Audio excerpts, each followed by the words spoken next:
Have you ever wondered why some people snore so loudly that it seems like a freight train is running through their bedroom, while others sleep soundly in silence? Snoring affects millions of people worldwide, but it's more than just a nighttime nuisance. It can actually be a signal of deeper health issues that significantly impact your overall quality of life. Hello everyone, I'm Dr. Sanjay Arora and welcome back to Unburden Healthcare.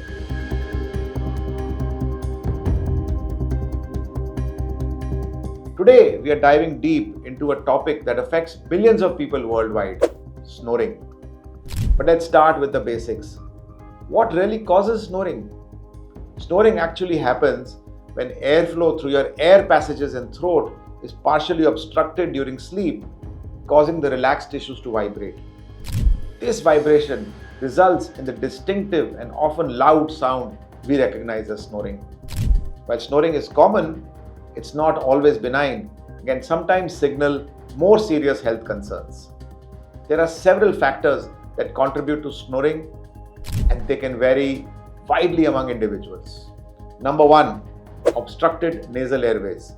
Allergies, colds, or even a deviated nasal septum can cause blockages in your nasal passages, making it harder to breathe through the nose and leading to mouth breathing. This increases the likelihood of snoring. Second is bulky throat tissue as seen in obesity. Excessive weight, particularly around the neck, puts extra pressure on your airways, leading to snoring. The fat deposits can narrow the airways, causing it to vibrate more during breathing. Next is alcohol and sedatives. These tissues actually relax the throat muscles too much, which can lead to snoring. When the throat muscles are overly relaxed, the airway can partially become obstructed, leading to snoring. Sleeping position is another cause. Lying on your back causes our tongue and soft tissues to fall backwards into the throat. This partially obstructs the air passages, again causing snoring. There are certain anatomical factors that contribute. Enlarged tonsils or adenoids and other structural abnormalities in the throat or in the nasal passages can contribute to snoring by blocking your airways. A long, soft palate or uvula can narrow the opening from the nose to the throat, causing them to vibrate and hit against one another during breathing. This again leads to snoring. Age is another factor that you must be careful of. As people age, the throat muscles can weaken and become more prone to relaxation, leading to increased snoring. Now, snoring can have various effects both on individuals and their loved ones. Most common is sleep disruption. The noise from snoring can disrupt your sleep as well as your partner's, leading to fragmented rest and poor sleep quality. This can lead to daytime fatigue. Poor quality of sleep during snoring can result in daytime drowsiness, irritability, and difficulty in concentrating. Sometimes this can have strains on your relationships because the noise of snoring can create tension between partners, leading to conflicts or separate sleeping arrangements. I have seen many people who have separate bedrooms because they can't tolerate the snoring of each other. There is an increased risk for accident because persistent fatigue from poor sleep can increase the likelihood of accidents both at work and while driving. Now, here's a crucial point. Snoring can sometimes be a sign of a more serious condition called sleep apnea. This is where breathing repeatedly stops and starts during sleep, leading to decreased oxygen levels.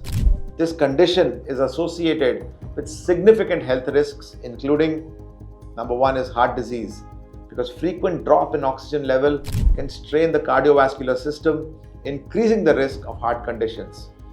High blood pressure is another problem. The stress of intermittent breathing disruptions can contribute to elevated blood pressure. Diabetes is another complication because sleep apnea can affect glucose metabolism and insulin sensitivity. Since sleep apnea occurs when we are asleep, many people are not even aware of it. So ask yourself these questions. Are you a loud snorer? Not everyone who snores will have sleep apnea, but almost everyone with sleep apnea snores. Have you experienced loud snoring accompanied by gasping or choking sounds? If you may not have seen it, ask your partner. Do you feel tired or groggy when you wake up? Do you wake up with a headache? Do you feel tired or fatigued during the day? Do you fall asleep while watching television or sitting or reading or even driving? Do you have problems concentrating or remembering things? If the answer to any of these is a yes, you may have sleep apnea, and it's crucial to seek medical evaluation to rule it out. Sleep apnea is the single most important preventable medical cause of excessive daytime sleepiness and driving accidents. The severity of sleep apnea is determined by the number of times in an hour that a person has cessation in breathing that can last at least 10 seconds. So 5 to 15 times an hour is considered mild. 15 to 30 episodes is moderate. But more than 30 of these events is severe. So are you a prime candidate for sleep apnea? Ask yourself these questions. Number 1 is family history. If you have a first degree relative who has a history of sleep apnea or snoring, your risk increases by 50%. Obesity is another big risk factor because being overweight is one of the strongest risk factors for sleep apnea. Not everyone who is overweight will have sleep apnea, but the majority of sleep apnea patients are overweight. However, 1 in 4 individuals with sleep apnea have a normal BMI.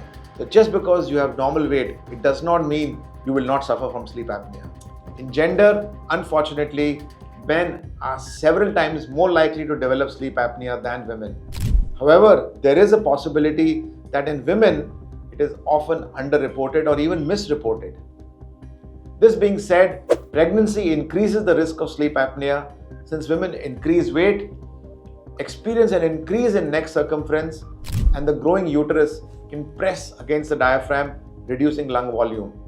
Many women also experience high levels of nasal stuffiness and engorgement of soft tissues around their neck during pregnancy.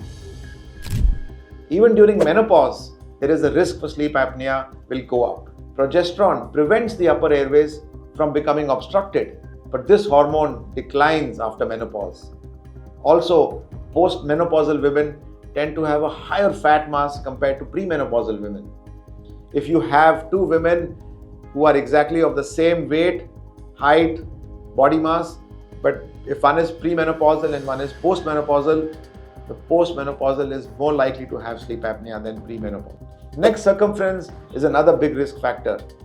If your collar size is greater than 17 inches, particularly in males, you are at a greater risk for sleep apnea. Alcohol consumption, especially at night, makes you 25% more likely to develop sleep apnea. There are several treatment options that are now available. CPAP or continuous positive air pressure. Now this is the gold standard for treatment of sleep apnea. When you put this machine on at night, it pushes positive air pressure into your air passages, allowing you to sleep much better. Oral appliances is a popular alternative to CPAP. Now CPAP is not a very compliant instrument. Imagine putting on a full machine tied to your head. It's not very easy for people to tolerate that. So that is why having oral appliances is a good alternative. Oral appliances is a popular alternative to CPAP. It works by keeping the tongue and jaw in a forward position, which keeps the airways open while sleeping. Surgery is another alternative. This involves removal of excessive tissue from the sides of the throat, which widens the airways. But there are some behavioral changes that are extremely important. Number 1 is losing weight. If you lose weight, this can reduce or eliminate snoring by decreasing fat deposits around the neck. Sleeping on your side instead of your back can help keep your airways open and reduce snoring. Avoid alcohol, especially before bed. Steering clear of these substances, especially before bedtime, can help prevent excessive muscle relaxation in the throat. You must have a good sleep hygiene. Establish a regular sleep schedule and create a restful sleep environment. This can improve your overall sleep quality. There are certain throat exercises that can help you.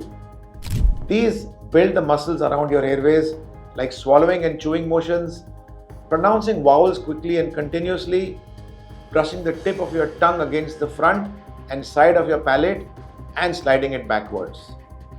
Let's address a special concern: snoring in children. While often harmless, persistent snoring in children can indicate issues like enlarged tonsils or adenoids. It might affect their sleep quality, leading to daytime fatigue and behavioral problems. If your child snores regularly, it's worth discussing with their pediatrician. While age has a direct correlation with risk for sleep apnea, due to the onset of childhood obesity and metabolic syndrome in children, we are witnessing a significantly higher risk of sleep apnea among these kids. Remember, while snoring is common, it shouldn't be ignored, especially if it's loud, persistent, or accompanied by gasping or choking sounds. These could be signs of sleep apnea which require medical attention. In conclusion, snoring is a complex issue with various causes and potential solutions. By understanding the underlying factors and making appropriate lifestyle changes, many people can find relief. However, if snoring persists despite your best efforts, don't hesitate to seek medical advice. There are many ENT doctors who now specialize in snoring and sleep apnea. Find one in your neighborhood. Thank you for watching this video. I hope you found this information valuable and that it helps you and your loved ones achieve better understanding, better breathing, and more restful sleep. Remember, prioritizing your sleep is essential for your overall health. Snoring is proof that you can still be annoying even while asleep. So don't let snoring become an annoying habit for yourself, for your partners, but more importantly, for your health. So until next time, this is Dr. Sanjay Arora helping you unburden your health. Keep watching Unburden Healthcare. Stay informed, stay healthy.